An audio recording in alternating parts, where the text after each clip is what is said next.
नमस्कार दोस्तों, एक बार फिर से आपका स्वागत है साइंटिफिक सनातन में। आज विज्ञान बहुत ही आगे बढ़ चुका है। वर्षा, मौसम, ऋतु तक के बारे में जानकारी काउंटिंग करके हो जाती है। अमेरिकी अंतरिक्ष एजेंसी नासा काउंटिंग करती रहती है। काउंटिंग के अनुसार दिन रात, सूर्योदय सब पता चल जाता है। बारिश होगी या अकाल आएगा, इस बात की भी लगभग जानकारी मिल जाती है। लेकिन सवाल है कि आखिर कैसे भारतीय पंचांग इन सभी की ठीक गणना कर लेता है।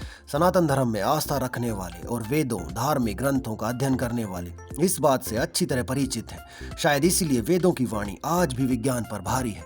वेद कोई कहानी या पटकथा नहीं है, जीवन को बेहतर ढंग से जीने के सूत्र है। तिलक लगाने से लेकर चोटी रखने तक में विज्ञान है। हम भारतीय जब पवित्र माँ गंगा को पूजते हैं तब पश्चिमी सभ्यता के लोग हमारा मजाक उड़ाते हैं। हम पेड़ को पूजते हैं, इस पर भी खूब मजाक बनाया गया। लेकिन आज पेड़ों को बचाने को लेकर वैश्विक अभियान चल रहा है। वेदों में लिखा प्रत्येक श्लोक वैज्ञानिक रूप से तथ्यपूर्ण है। जब भी सूर्य ग्रहण या चंद्र ग्रहण होता है तो हम सनातनी बिल्कुल वही तारीख बता देते हैं जो नासा की सैटेलाइट बताती है। तारीख तो छोड़िए, इसमें घंटे या मिनट का फर्क भी नहीं आता। और ये आज से नहीं, जब नासा की उत्पत्ति भी नहीं हुई थी तब से हम पंचांग का इस्तेमाल करके इन तारीखों के बारे में बता रहे हैं। दोस्तों, ये बात आप सब जानते ही होंगे कि सनातनियों के घरों में शुभ मुहूर्त के लिए जिस 20 रुपए के कागज का इस्तेमाल किया जाता है वह पंचांग कहलाता है। और आज से ही नहीं, कई हजार सालों से हम इसका सटीक इस्तेमाल करते आ रहे हैं। वैदिक काल में सूर्य को जगत की आत्मा मानकर सूर्य व नक्षत्र सिद्धांत पर आधारित पंचांग होता था। वैदिक काल के पश्चात आर्यभट्ट, वराहमिहिर, भास्कर आदि जैसे खगोल शास्त्रियों ने पंचांग को विकसित कर उसमें चंद्र की कलाओं का वर्णन किया।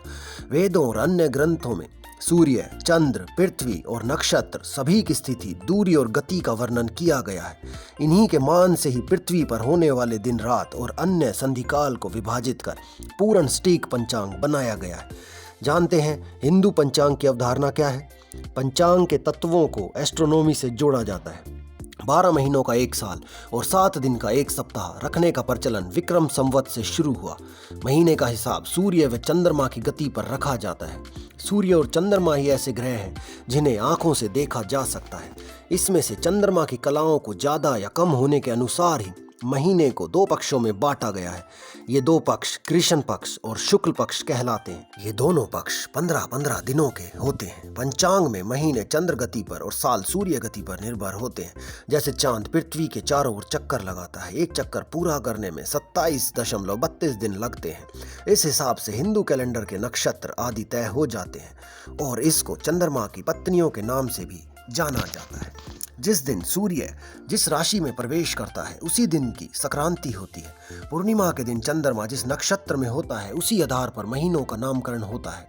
चंद्रवर्ष सौर वर्ष से 11 दिन 8 घड़ी 48 पल छोटा है, इसलिए हर 3 वर्ष में इसमें एक महीना जोड़ दिया जाता है, जिसे अधिक मास, मल मास या पुरुषोत्तम महीना कहते हैं। दिन को 24 घंटों के साथ साथ 8 पहरों में भी बांटा गया है।